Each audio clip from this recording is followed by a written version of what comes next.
নমস্কাৰ বন্ধু-বান্ধৱীসকল, কি খবৰ আপোনালোকৰ? তো আপোনালোকক মোৰ YouTube channel Baruah tips and ব্লগছলৈ পুনৰবাৰ স্বাগতম জনাইছোঁ।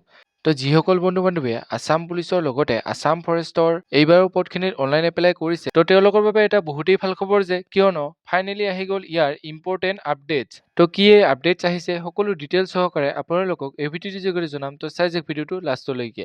তো এইখিনিতে যদিহে আপোনালোকে আমাৰ চেনেলটোলৈ প্ৰথমবাৰৰ বাবে আহিছে, তেনেহ'লে চেনেলটো ছাবস্ক্ৰাইব কৰিব আৰু কাষতে থকা বেল আইকনটো অলপ প্ৰেছ কৰিব, যাতে আমি দি এনেকুৱা জব ইনফৰমেশ্যন ভিডিঅ' আপোনালোকে প্ৰথমতে পাব পাৰে। তো বলক আজি ভিডিঅ'টো আৰম্ভ কৰোঁ। তো বন্ধু-বান্ধৱীসকল, আপোনালোকে হয়তো জানেই যে এই আছাম পুলিচৰ পদখিনি যোৱা ডিচেম্বৰ মাহতে ওলাইছিল আৰু ইয়াৰ অনলাইন এপ্লাইও ডিচেম্বৰ মাহৰ পৰাই আৰম্ভ হৈছিল। অৰ্থাৎ ডিচেম্বৰ মাহৰ পৰা জানুৱাৰী মাহলৈকে ইয়াৰ অনলাইন এপ্লাই চলা কথা আছিল।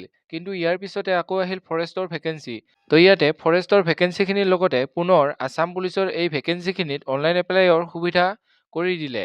গতিকে যিসকলে ইয়াতে অনলাইন এপ্লাই কৰিব পৰা নাছিল, তেওঁলোকে পুনৰবাৰ এইবাৰ সুবিধা পালে এই আছাম পুলিচৰ পদখিনিত অনলাইন এপ্লাই কৰিবৰ কাৰণে। ইয়াৰ পিছতে আছাম ফৰেষ্টৰ পদখিনিত যিহেতু প্ৰথমতে 22 ফেব্ৰুৱাৰীলৈকে অনলাইন এপ্লাই দিয়া আছিল, কিন্তু তাৰ পিছত 16 ফেব্ৰুৱাৰী কৰি দিলে। তো সেইকাৰণে বহুতে অনলাইন এপ্লাই কৰিব নোৱাৰিলে। তাৰ বাবে ইয়াতে আকৌ এবাৰ অনলাইন এপ্লাইৰ সুবিধা কৰি দিলে আৰু 28 ফেব্ৰুৱাৰী লাষ্ট ডেট, অৰ্থাৎ আজিৰ ডেটলৈকে ইয়াৰ অনলাইন এপ্লাইৰ সুবিধা কৰি দিলে।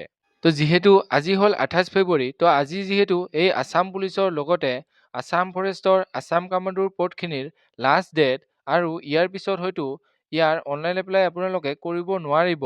তো যিহেতু ইয়াৰ অনলাইন এপ্লাই 2 মাহ ধৰি চলিলে, গতিকে কোনো কেণ্ডিডেট হয়তো নাথাকিব ইয়াতে অনলাইন এপ্লাই নকৰা। তো তথাপিও যদি কোনোবা কেণ্ডিডেটে এতিয়ালৈকে অনলাইন এপ্লাই কৰা নাই, তো তেওঁলোকে অনলাইন এপ্লাইখিনি আজি ৰাতি 11 বজালৈকে কৰিব পাৰিব। তো তেওঁলোকে অনলাইন এপ্লাইখিনি কৰি ল'ব। তো এতিয়া আহিছোঁ ইয়াৰ নটিছখনলৈ।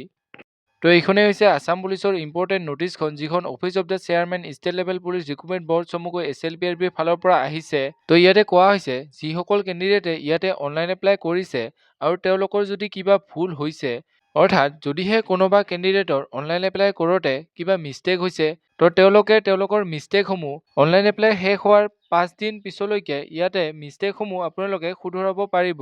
অৰ্থাৎ 1 মাৰ্চ 2026ৰ পৰা 5 মাৰ্চ 2026লৈকে আপোনালোকে যদি কিবা আপোনালোকৰ ভুল হৈছে, তেন্তে সেইখিনি শুধৰাই ল'ব পাৰিব। তো আজি যিহেতু 28 ফেব্ৰুৱাৰী, তো অহাকালিৰ পৰা যিহেতু ইয়াৰ মিষ্টেকসমূহ শুধৰোৱাৰ ডেট মুকলি হ'ব, তো যিসকলৰ অনলাইন এপ্লাই কৰোঁতে কিবা মিষ্টেক হৈছে, তো তেওঁলোকে তেওঁলোকৰ মিষ্টেকসমূহ 1 মাৰ্চ 2026, অৰ্থাৎ অহাকালিৰ পৰা 5 মাৰ্চ 2026লৈকে শুধৰাই ল'ব পাৰিব। তো এইটোৱেই আছিল আছাম পুলিচ আৰু আছাম ফৰেষ্টৰ এপ্লাইৰ বাবে অহা ইম্পৰ্টেণ্ট লাষ্ট আপডেটৰ ওপৰত বনোৱা এটি সৰু ভিডিঅ'। যদি ভিডিঅ'টো চাই ভাল পালে তেনেহ'লে লাইক কৰিব, কমেণ্ট কৰিব আৰু যদি কোনোবা কেণ্ডিডেটৰ ইয়াতে ভুল হৈছে, তো তেওঁলোকে অহাকালিৰ পৰা এইখিনি শুধৰাব পাৰিব।